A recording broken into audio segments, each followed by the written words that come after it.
Di sebuah desa yang tenang, di tengah hamparan sawah hijau, ada seorang gadis bernama Cahaya.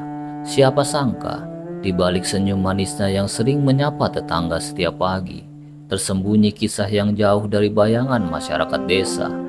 Cahaya, gadis desa sederhana, telah menjalani hidup yang penuh liku-liku dan drama. Bagaimana tidak, dia telah menikah sebanyak 15 kali. Bukan menikah biasa, melainkan menikah kontrak. Ya, cerita Cahaya bagaikan drama sinetron yang menguncang jiwa setiap penontonnya. Cerita ini bahkan sampai menjadi headline di luar negeri.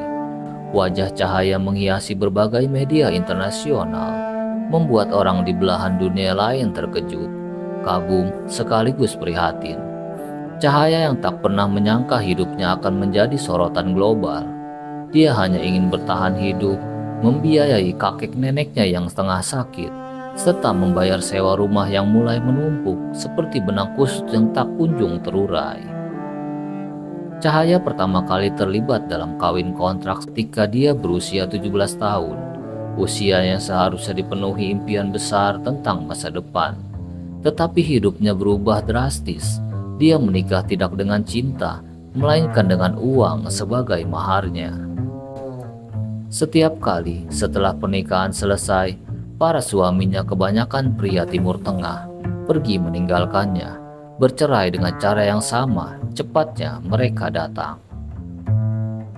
Semua ini siksaan, ungkap Cahaya pada Los Angeles Times dengan tatapan kosong yang memendam banyak cerita. Yang ada dalam pikiranku setiap saat hanyalah ingin pulang. Namun, pulang kemana?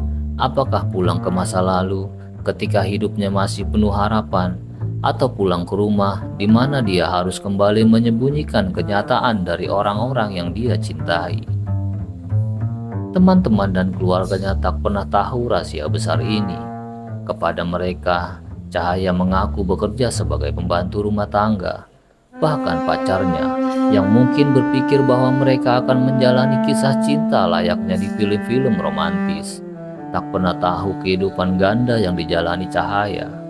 Ponsel Cahaya penuh dengan pesan yang harus dihapus agar kebohongannya tetap aman. Sebuah kehidupan yang penuh sandiwara, penuh dengan duka dan lara. Namun, Cahaya bukan satu-satunya. Ada juga Nisa, wanita yang bahkan telah menjalani lebih dari 20 kawin kontrak.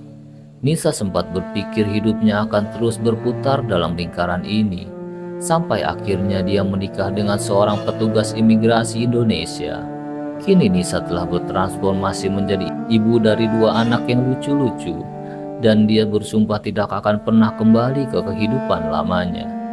Kawin kontrak mungkin tidak diakui secara hukum di Indonesia, tetapi itu tak menghentikan praktik ini berjalan seperti roda yang terus berputar tanpa henti. Puncak, kawasan wisata di Jawa Barat yang terkenal dengan keindahan alamnya, kini dikenal dengan julukan Jabal. Di kalangan turis Timur Tengah, Jabal dalam bahasa Indonesia berarti pegunungan. Tetapi bagi turis-turis Arab, Jabal adalah simbol dari tempat di mana keinginan mereka dapat terpenuhi tanpa melanggar aturan agama. Mereka datang, menikmati udara sejuk, dan untuk menghindari zina, melakukan kawin kontrak, seolah-olah ini adalah liburan dengan bonus istri sementara. Tentu saja semua ini tidak terjadi begitu saja. Ada agen-agen lokal mucikari-mucikari yang piawai memoles perempuan desa menjadi gadis lugu yang siap dijual. Mereka berdandan rapi seperti boneka yang disiapkan untuk tampil dalam sebuah drama yang skenarionya telah diatur. Dan seperti boneka pula, mereka harus mengikuti alur cerita yang bukan mereka buat. Ibot, seorang supir travel berpengalaman yang melayani wisatawan asing, terutama dari Timur Tengah, duduk di kursi tuannya sembari menyalakan sebatang rokok.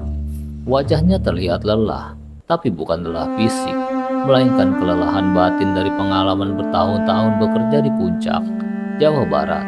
Puncak, wilayah yang dikenal dengan udara sejuk dan pemandangan pegunungan indah, kini telah menjadi tujuan favorit para wisatawan Timur Tengah. Namun, Bukan hanya keindahan alam yang menarik minat mereka, melainkan sebuah praktik yang lebih kontroversial, kawin kontrak.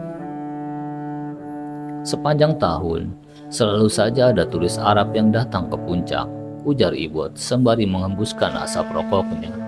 Menurutnya, kawasan puncak mulai dari Cipayung, Bogor hingga Cipanas di Cianjur bahkan sudah memiliki julukan khusus di kalangan para turis Timur Tengah, yaitu Jabal.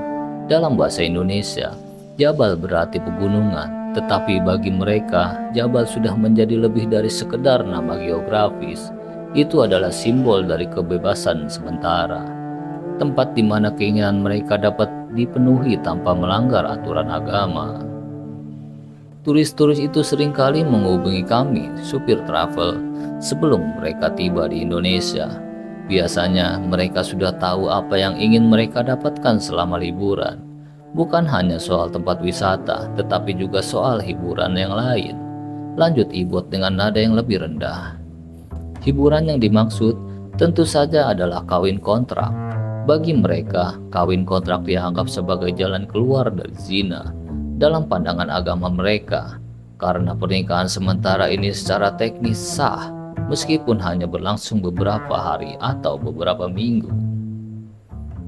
Ibot menjelaskan, keinginan para wisatawan untuk kawin kontrak ini dimanfaatkan oleh para mucikari lokal yang sudah paham betul dengan kebutuhan para turis.